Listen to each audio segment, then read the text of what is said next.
السلام عليكم. مساء الخير. اليوم الجمعة. حبيت نضم صوتي لصوت أولاد بلادي وبنات بلادي اللي يقولوا تبون يستقيل.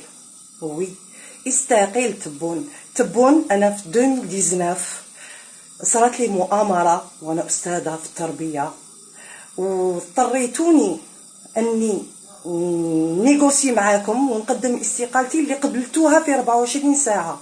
بأي حق تنحوا لي تعبي وشقايا وخبزتي اللي هي ماشي خبزتي وحدي، خبزتي وخبزت والديا.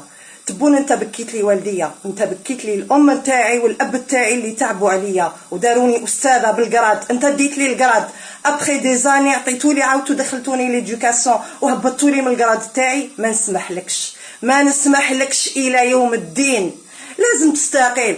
الجرة انا نأمن بها، احنا من وراك شفنا الويلات وانت رئيس الشرفاء شافوا الويلات. شكون اللي طلعوا؟ ولات التفاهه، ولات تجيرينا التفاهه، ولات تحكم فينا التفاهه، ولات الفوق وحنايا تحت. حنايا اللي نتعبوا ونشقاو ونطيحوا ونوضوا ولينا تحت، والتفاهه ولات فوق منا وتجيري فينا وتحكم فينا. وشكون رئيسهم؟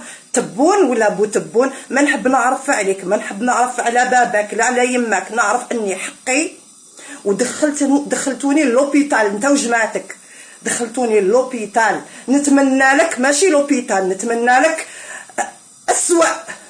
أسوأ نهاية، وكأنك رئيس حكمت مع جماعة مشبوهة دخلتوها للتربية مشبوهة.